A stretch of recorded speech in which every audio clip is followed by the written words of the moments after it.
Hello, Bill Molyneux here for a Bunker Hill update.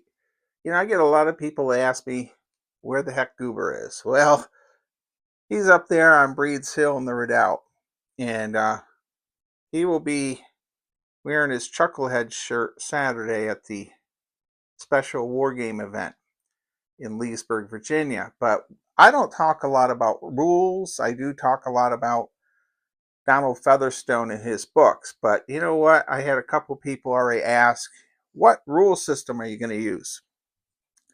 Well, I've I've laid out several different sets of rules, and they all have scenario books in them.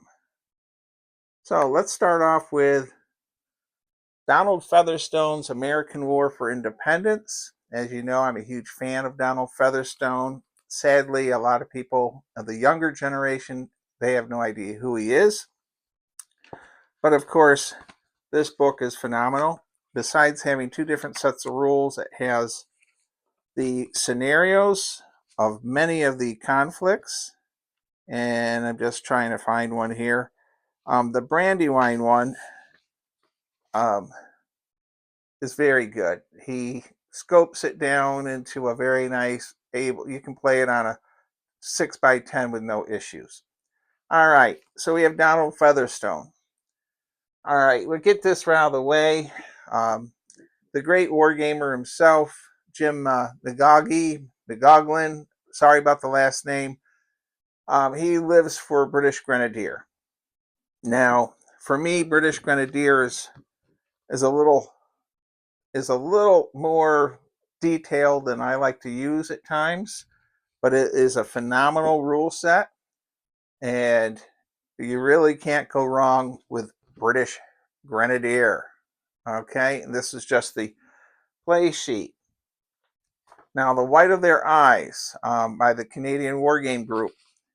They made the War of 1812.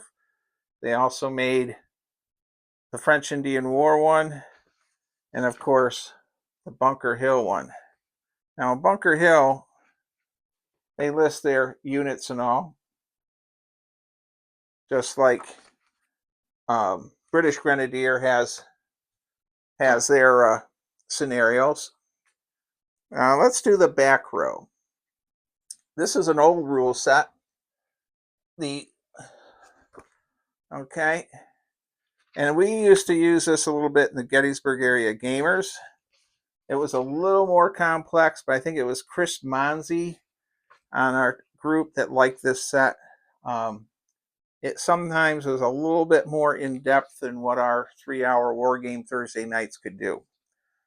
Okay, now if you see the one Gettysburg way in the back, this fellow who has the Gettysburg soldiers, um, he makes a supplement for the Revolutionary War. I have that around here somewhere. This is a nice set of rules for convention games, and I've used this in some of my videos. I think my Battle of the Rummel's Farm, Stuart against Custer, I use these. So you have the Revolutionary War version. Okay, Fields of Honor. Now, I was a big fan of this rule set, a really big fan. Um, he has this is a really old book. It was a board game and a miniature game combination, and incredible orders of battle. And you could literally take your counters and replace them with miniatures. And it also has a campaign game in it. Um, I used to use this in the Gettysburg area gamers a lot. And if you see this, there is a main rule book that includes everything for the Revolutionary War, Civil War, and colonial period. And then there's this one that has counters and a whole board game with a lot of maps. Well worth it if you see one. Okay, and remember, Little Wars TV, they came out with Live Free or Die rule set, and they have great counters, or great orders of battle. Um, and I have their scenario book and their rule books, and then I have printed copies because I bought PDFs too. All right. Greg and Tony, Miles, the whole crew at Little Wars TV um, came up with these, and they work pretty good. I will say that they have streamlined it. It works great for a convention or when you don't have a lot of time. There is command and control. That is interesting too. Okay, Black Powder, the big book. Now I have the Zulu one for this and also the Revolutionary War version.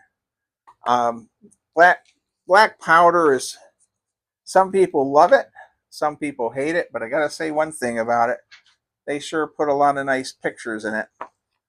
I think this book and this style of wargaming books changed wargaming and really increased popularity by having such beautiful figures in a colored book, such as that. All right, now this is the weird one. Have you ever seen a Twilight Zone episode? I made a video about this.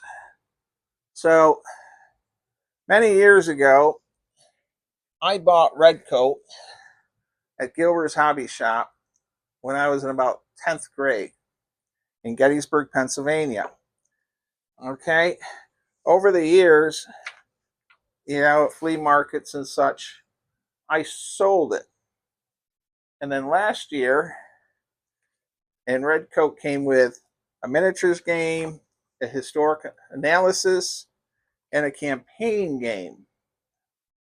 You got a lot in a box. This thing was printed in the 70s.